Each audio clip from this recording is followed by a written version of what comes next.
Welcome you to my YouTube channel Sumant Digital English Tutorial Videos. Dear friends, today I am going to teach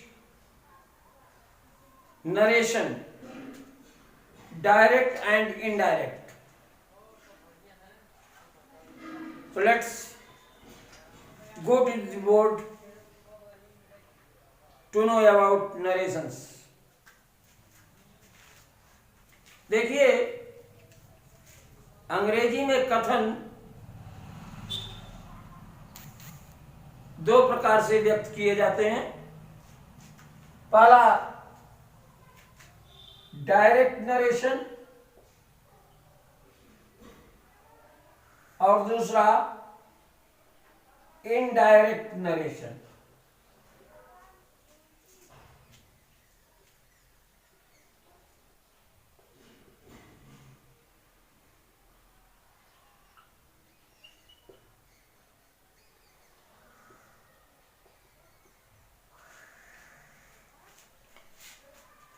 direct narration में वक्ता के कहे गए शब्दों को ही उद्धृत किया जाता है। इसे उद्धरण चिन्हों कोटेशन मार्क्स के बीच में रखा जाता है। कोटेशन मार्क्स को हम इन्वर्टेड कॉमास भी कहते हैं। यानी इन्वर्टेड कॉमास लगाए कैसे जाते हैं, तो इन्वर्टेड कॉमास ऐसे लगाए जाते हैं और इनके बीच में नरेटर के स्टेटमेंट को लिखा जाता है। अब नरेटर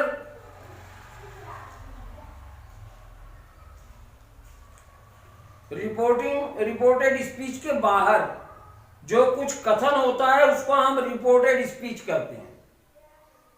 इन्वर्टेड कॉमास के बाहर एक सेंटेंस होता है, उस सेंटेंस की एक वर्ब होती है जिसे हम रिपोर्टिंग वर्ब कहते हैं। तो रिपोर्टिंग वर्ब इन्वर्टेड कॉमास के भीतर रिपोर्टेड स्पीच होती है। इन्वर्टेड कॉमास के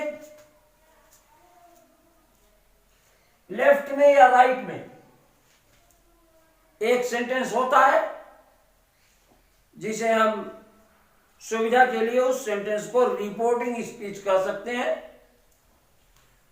जैसे देखिए, ही सेड टू मी,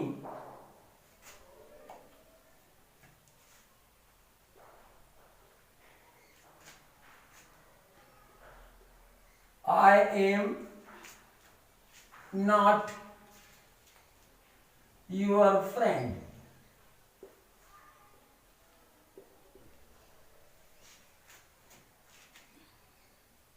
तो उसकी कही गई बात को इन्वर्टेड कॉमास के बीच में रख दिए। इसे हम कहते हैं रिपोर्टेड स्पीच।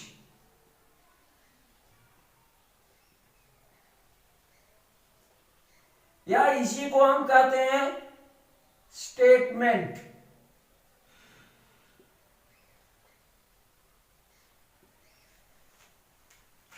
अब देखिए, इसके बाहर एक वर्ब है सेड, तो ये सेड रिपोर्टिंग वर्ब है।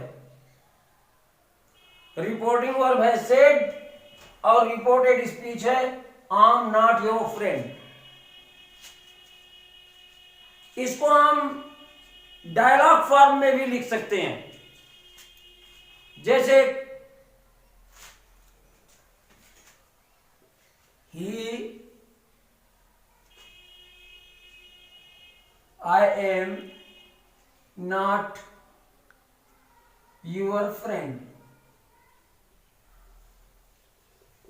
यह भी डायरेक्ट नरेशन है।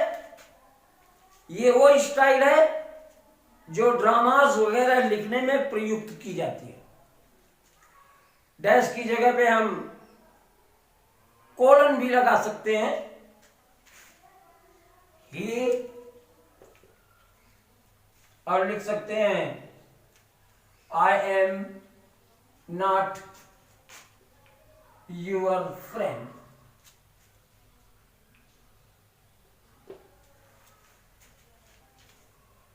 अब ये कोलन या डैश ये इंडिकेट करता है he has said, he said, like that।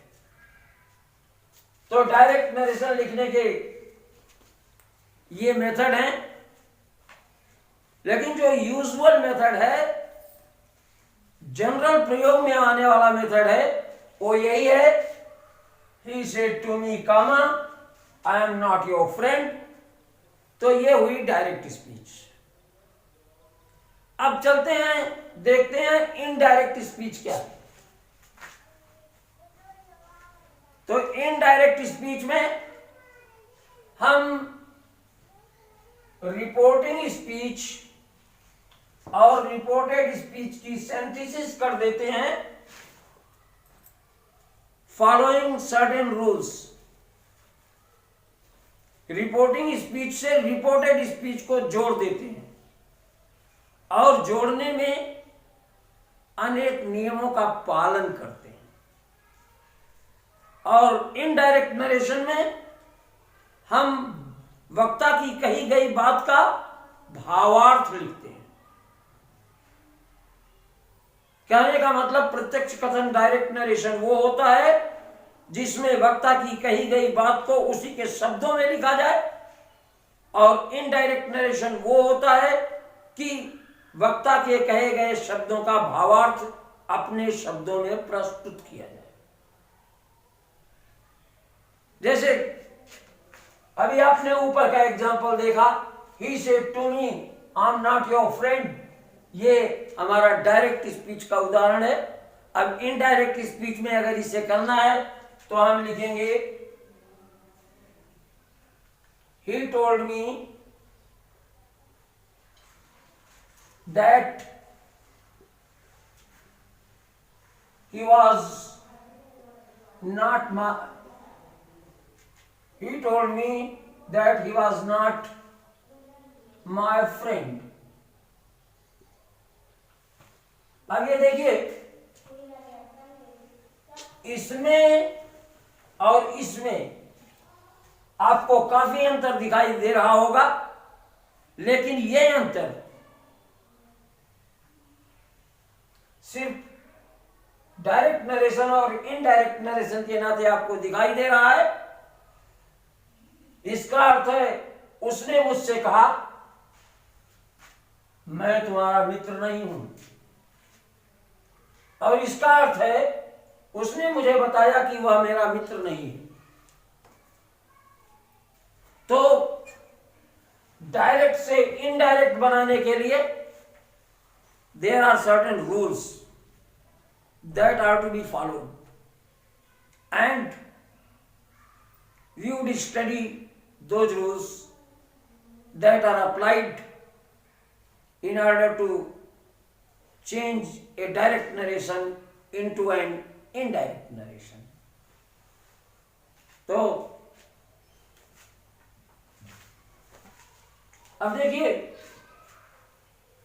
वे कौन कौन से नियम हैं जो डायरेक्ट नरेशन से इनडायरेक्ट में चेंज करने के लिए लगाए जाते हैं, हम उन पर चर्चा करेंगे। तो अभी तक आपने ये पढ़ा कि इन्वर्टेड कॉमास के भीतर एक कथन होता है जिसको हम रिपोर्टेड स्पीच कहते हैं।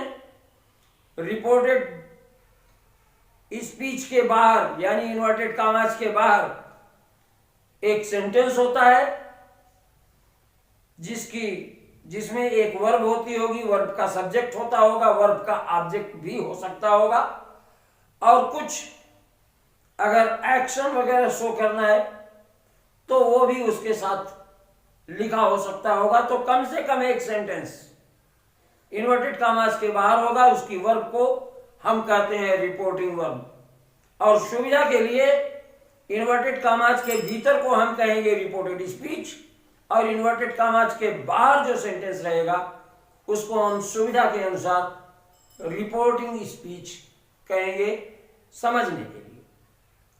तो चलिए हम देखते हैं कि कौन कौन से वे रूल्स हैं जो डायरेक्ट से इनडायरेक्ट बनाने में लगाए जाते हैं। तो इसमें 3 प्रकार के परिवर्तन किए जाते हैं। पहला है जनरल रूल्स। देखिए 2 प्रकार के नियम बनाए गए हैं। पहला है जनरल रूल्स और दूसरा है स्पेशल रूल्स।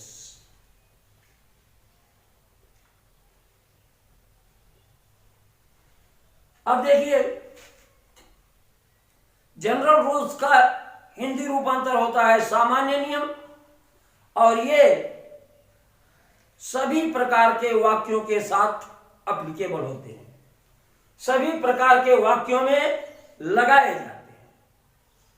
कहने का अभिप्राय यह है कि जनरल रूल हमारा सेंटेंस चाहे असर्टिव हो, चाहे क्वेश्चन हो, चाहे इंट्रोगेटिव हो, चाहे ऑप्टेटिव हो, चाहे एक्सक्लेमेटरी हो, general rules are to be applied.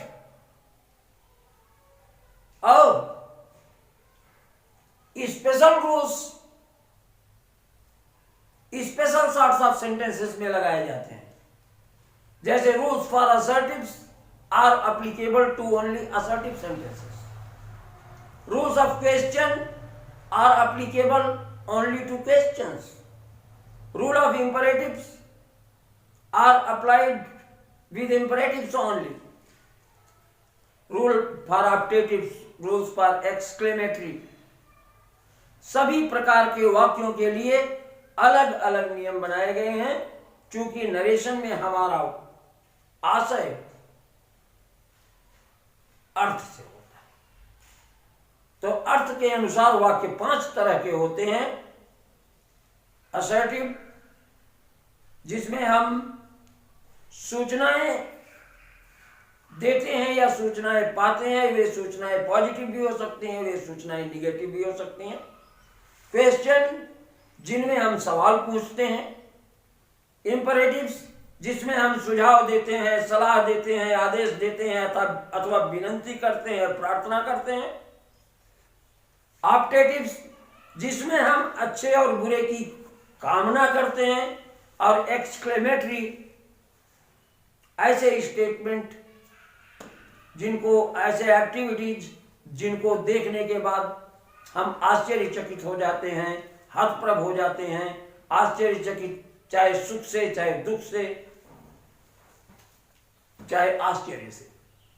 तो कुल मिला जुला करके हमें अर्थ के अनुसार वाक्य 5 तरह के होते हैं, और इन 5 तरह के वाक्यों में, 5 तरह के वाक्यों के लिए स्पेशल रूल्स बने हुए हैं।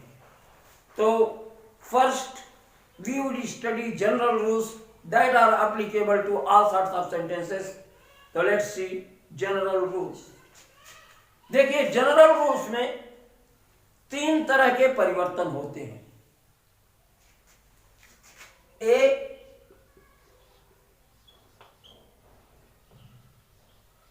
Change of person,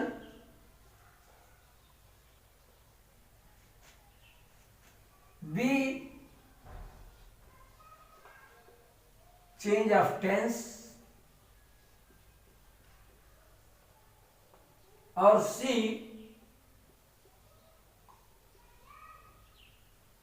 change of other parts of speech।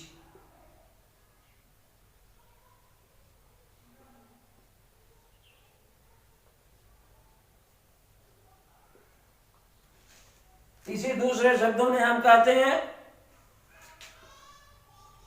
और change in words expressing nearness.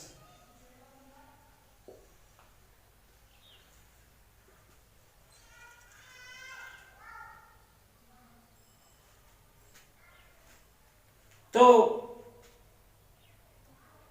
Change in person व्यक्तिवाचक सर्वनामों का परिवर्तन, चेंज इन टेंस, टेंस का परिवर्तन, change of other parts of speech, दूसरे पार्ट्स ऑफ स्पीच का परिवर्तन, अथवा change in the words expressing nearness, निकटता व्यक्त कर रहे शब्दों में परिवर्तन। तो firstly we would take up change of person. तो let's see how the persons are changed in narration, and before starting to understand the change of person in narration, we would have a look at the personal pronouns and adjectives.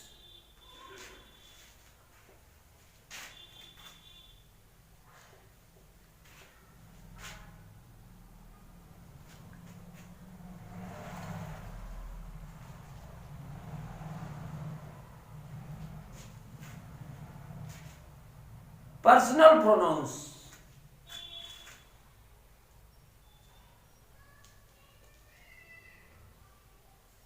First person, second person,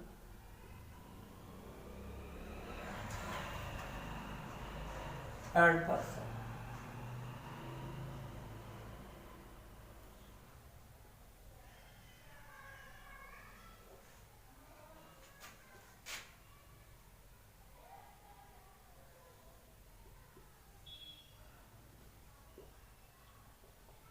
Nominative case,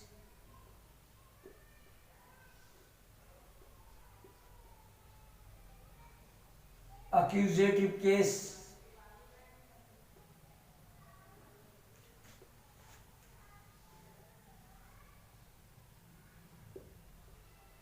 genitive case.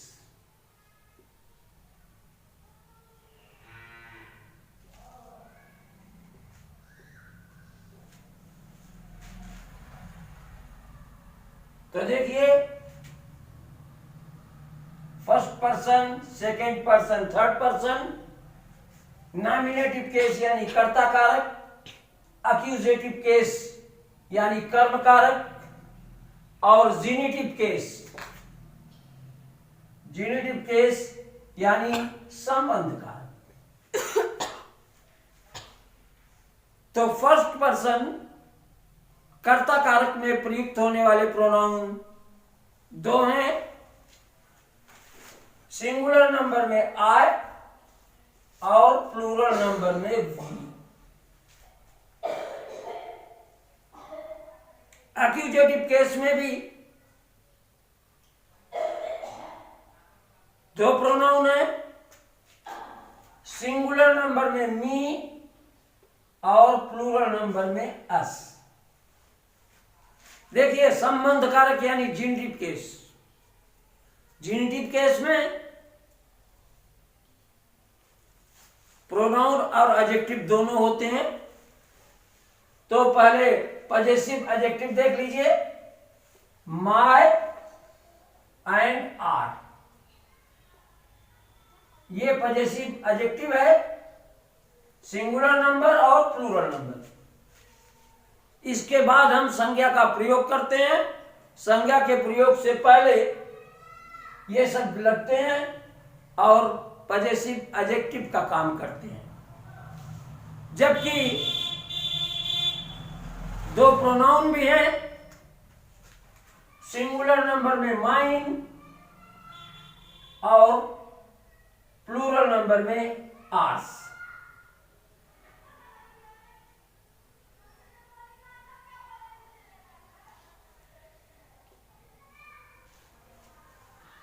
इन शब्दों के बाद संज्ञा का प्रयोग नहीं होता। उदाहरण सुन लीजिए, जब हम लिखते हैं दिस इज माई बुक या दिस इज माई पेन, तो माई के बाद बुक या पेन नाउन आया है, इसलिए माई जो है वो एडजेक्टिव हो गया। हम जब बोलते हैं this is our dining room, तो आर के बाद डाइनिंग रूम आया, तो ये पॉजिटिव एडजेक्टिव हो गया। और जब हम बोलेंगे this dining room is hours, तो आर्स के बाद कोई नाउन नहीं आया, तो वो प्रोनाउन हो गया। अब देखिए सेकंड पर्सन। सेकंड पर्सन देखिए, नॉमिनेटिव केस में यू का इस्तेमाल होता है, और ये यू सिंगुलर नंबर के लिए भी यूज होता है, प्लूरल नंबर के लिए भी यूज होता है। हिंदी में इसे तुम या आप कहते हैं, तुमने या आपने कहते हैं, तुम लोगों ने, आप लोगों ने कहते हैं, और अंग्रेजी सिर्फ यू है। एक्यूजेटिव केस में भी इसकी अंग्रेजी यू होती है, यह भी सिंगुलर और प्लूरल दोनों होता है। तुमको, आपको, तुम लोगों को, आप लोगों को, इसका हिंदी रूपांतर होता है। जेनेटिव केस में यूअर ये पॉजिटिव एडजेक्टिव है, और यूअर्स ये पॉजिटिव प्रोनाउन है। ये भी सिंगुलर प्लूरल दोनों है, और ये भी सिंगुलर और प्लूरल दोनों है। जैसे हम कहते हैं दिस इज यूअर पेन, यह आपकी कलम है, यह तुम्हारी कलम है। हम कहते हैं दिस इज यूअर रूम, यह आप लोगों का कमरा है, तुम लोगों का कमरा है। तो यूअर के बाद पेन आया, रूम आया, संज्ञा आई, इसलिए यह पॉजिटिव एडजेक्टिव हो गया। इसी बात को हम ऐसे कह सकते हैं दिस रूम इज यूअर्स, यह कमरा आप लोगों का है।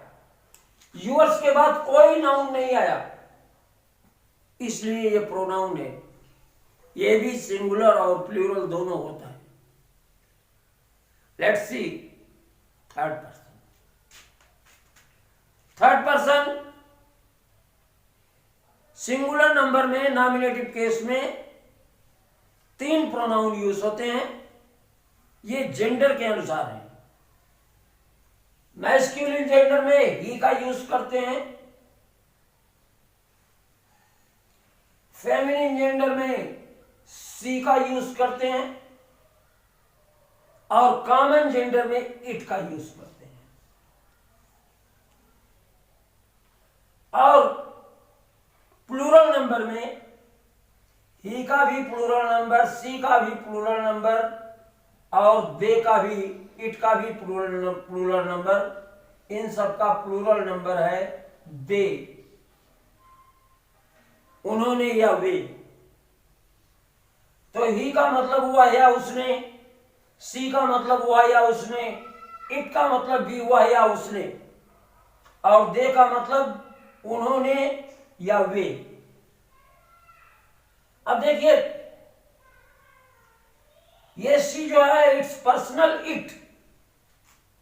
इस इट का अर्थ वह होता है, और विशेष रूप से ये एनिमल्स एंड बर्ड्स के लिए इस्तेमाल होता है, स्मॉल किड्स के लिए भी इस्तेमाल होता है।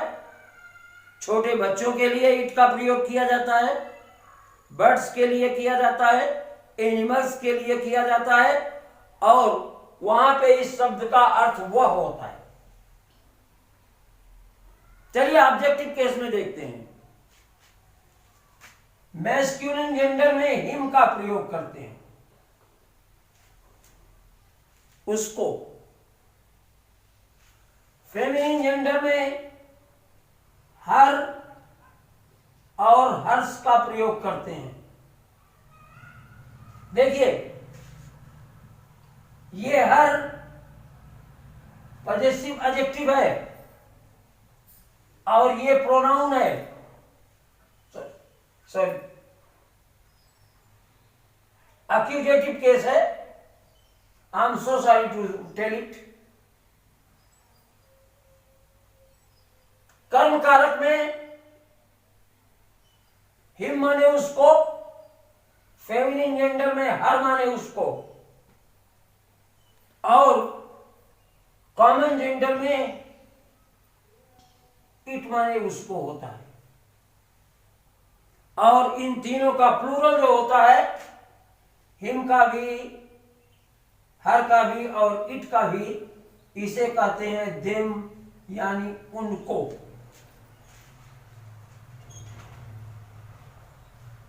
अब चलते हैं जेनेटिव केस में। पजेसिव एडजेक्टिव और पजेसिव प्रोनाउन ये जेनेटिव केस में ही होते हैं। तो चलिए देखते हैं। मैस्कुलिन जेंडर में सिंगुलर नंबर में हिज का इस्तेमाल करते हैं। यह पजेसिव एडजेक्टिव के तौर पे भी इस्तेमाल होता है और पजेसिव प्रोनाउन के तौर पे भी इस्तेमाल होता है। जैसे जब हम कहते हैं दिस इज हिज बुक, यह उसकी पुस्तक है, तो हिज के बाद बुक आया, तो यहां पे हिज पजेसिव एडजेक्टिव हुआ। लेकिन जब हम यह कहते हैं दिस बुक इज हिज, यह पुस्तक उसकी है, तो यहां हिज के बाद कोई नाउन नहीं आया है, इसलिए इसे हम पजेसिव प्रोनाउन कहते हैं। तो मैस्कुलिन जेंडर हिज का प्रयोग पजेसिव एडजेक्टिव और पजेसिव प्रोनाउन दोनों तरीके से किया जाता है। देखिए, फेमिनिन जेंडर में हर और हर्ष का प्रयोग किया जाता है। ये पजेसिव एडजेक्टिव है और ये पजेसिव प्रोनाउन है। जैसे देखिए, जब हम कहते हैं दिस इज हर पेन, यह उसकी कलम है, तो हर के बाद पेन आया, नाउन, इसलिए यह एडजेक्टिव हो गया। इसको हम दूसरे शब्दों में ऐसे भी कह सकते हैं दिस पेन इज हर्ष, तो हर्ष के बाद कोई भी नाउन नहीं आया, इसलिए यह हर्ष क्या है, ये पजेसिव प्रोनाउन है। इसके बाद कॉमन जेंडर में इट्स का प्रयोग होता है। ये इट्स जो है, it also serves as possessive adjective and possessive pronoun. और इन तीनों का प्लूरल जो है,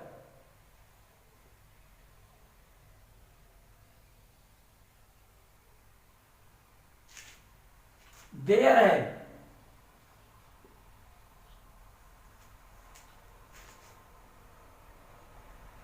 देयर का मतलब उनका, देयर का मतलब उनका। ये पजेसिव एडजेक्टिव है। जैसे हम बोले दिस इज देयर स्कूल, यह उनका स्कूल है, तो देयर के बाद स्कूल संज्ञा आई, तो ये एडजेक्टिव हो गया। और जब हम बोलेंगे दिस स्कूल इज देयर्स, यह विद्यालय उनका है, तो देयर्स के बाद कोई संज्ञा नहीं आएगी, तो देयर्स क्या हो जाएगा, पजेसिव प्रोनाउन। तो देयर जो है ये पजेसिव एडजेक्टिव है और देयर्स पजेसिव प्रोनाउन है। तो हम समझ रहे हैं कि आपको ये पर्सनल प्रोनाउन का चार्ट जरूर समझ में आया होगा, और अगर न समझ में आया हो तो कमेंट बॉक्स में लिखिएगा, मैं फिर से आपको समझाने का ट्राई करूंगा। अब हम सोचते हैं कि चेंज ऑफ पर्सन के बारे में नेक्स्ट वीडियो में चर्चा की जाए। तो hope You must have liked this video. You must have enjoyed this video. Watch this video from top to toe. I would meet you with new video lecture in near future.